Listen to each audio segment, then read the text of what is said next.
When we're both talking, you got to go back between these camera, that camera, back to this camera, back to the camera. Tell me what to do. Well, listen. Camera 1, camera 2. Camera 1. Better one? Camera 2. Better like this. Better. Better like this. You ready? Yeah, looking at a little blue lens right there.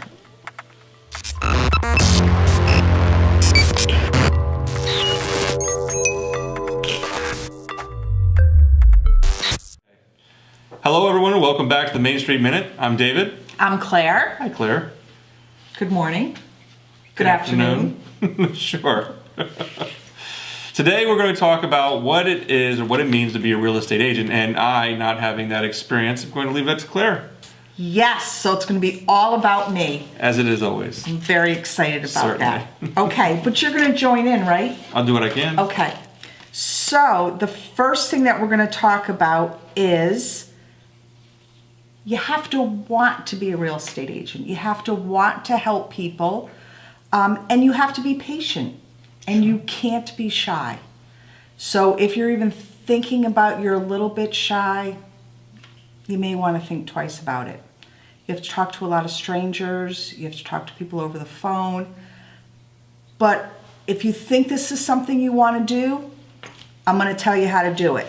But really, it has to have the idea of wanting to be someone who helps somebody else. It's the idea of having the fun of going to many properties, looking at different types of real estate, learning about architecture and space and rooms and room counts. And the bottom line is helping somebody achieve the American dream. Sure, yeah. Home ownership is huge. Yes. It really is. It's like a stepping stone. You know, you've got preschool, kindergarten, 5th grade, 8th grade. Then you go up to high school, college, and home ownership. Yes. Not necessarily in that order. No, but it really is. It's very fulfilling to be involved when somebody's purchasing a home, whether it's their first time owning or somebody starting out and then them growing into a bigger home. They have a bigger family. So I'm going to tell you how to do that. So the first thing you need to do is you need to take a 60-hour course, which is called Principles and Practices. And you can find those at universities across the state? Community college. Community colleges, okay. Maybe the local board of realtors? Correct. Okay. Yes. And I think there is possibly even some online courses. You know, I think there is. There are a couple, I have definitely seen them. There are some online courses. So you're going to take that course and you need to pass with 70 or better through the classroom. So basically anything above a 70 is an ace. You're in. Then what you need to do is then you need to take your state exam, and there's two parts to it. There's the state exam and then there's the general exam. So then you need to pass, I'm not sure. I want to say it's 70 also. But if you only pass one and you don't pass the other, you can just take that section of the test. So let's just assume everybody's a smarty pants, they pass both.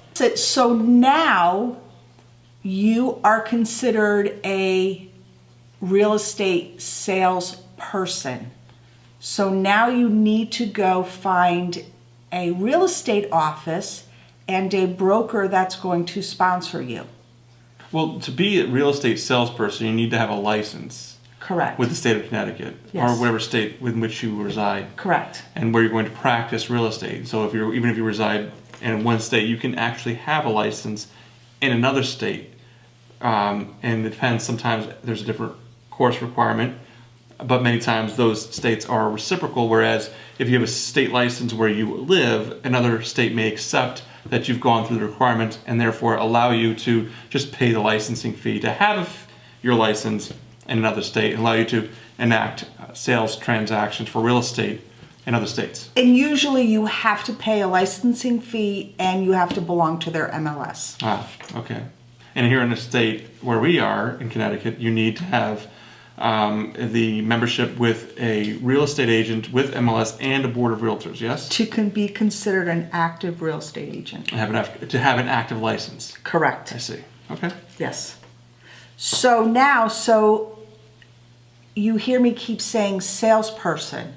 So there's a salesperson and then there's a broker. So a broker is somebody who can own a real estate company. They also have more classroom time, more training, and had passed another state exam to get their broker's license. And you also have to have a minimum requirement of time of being a real estate salesperson to qualify to take the next step to become a broker, correct? Which is 2 years. Okay. And then you have to have an additional 30 hours. It's a long time. Yes, continuing ed, and then you need to take the state exam.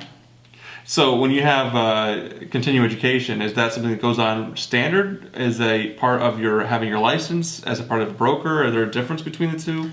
How does that work? So you're a salesperson. You say, Claire, I want to get my broker's license. So now you need to take 30 more hours.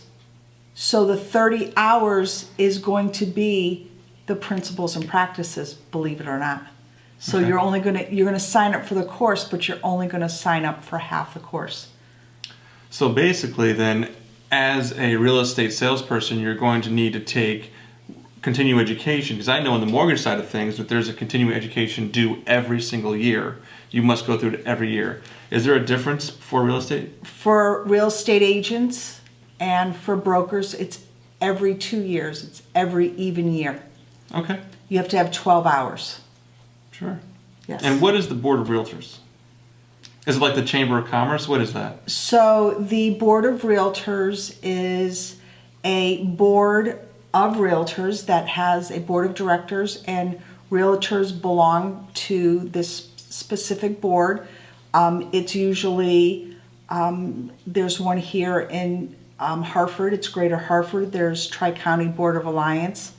And they have meetings, they have functions going on, they raise money for their board, and it's just being involved in a group.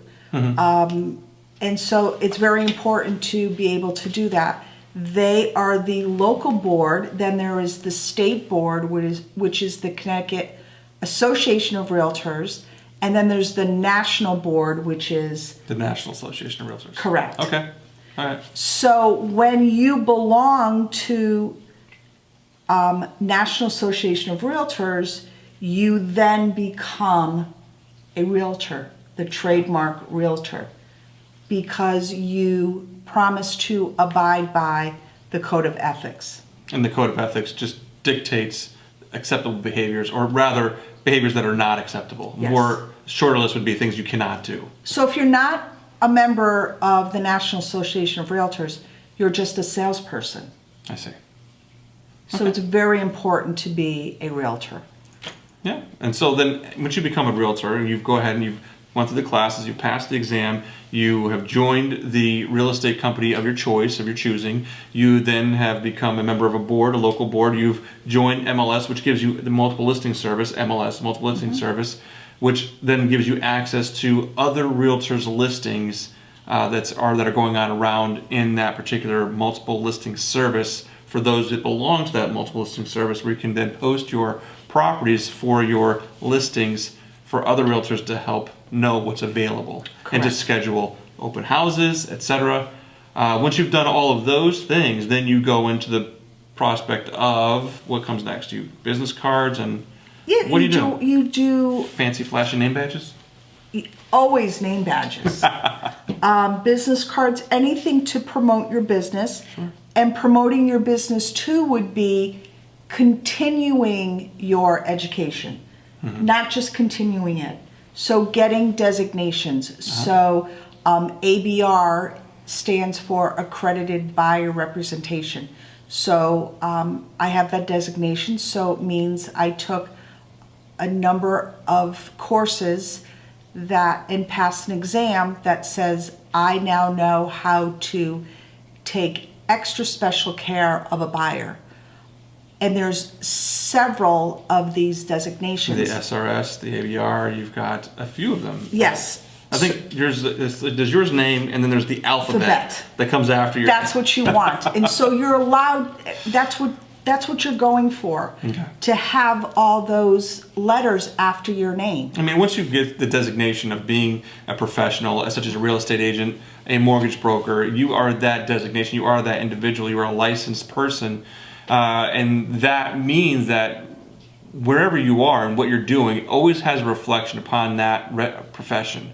So you then should always uphold the standards, if you will, that go along with your profession, and you represent yourself as a member of another community, as a professional group.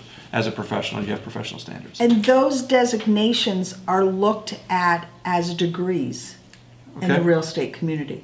So when you sign up through the Realtors University, there is a university, so you can go classroom time, you can go online, but you have to pass an exam.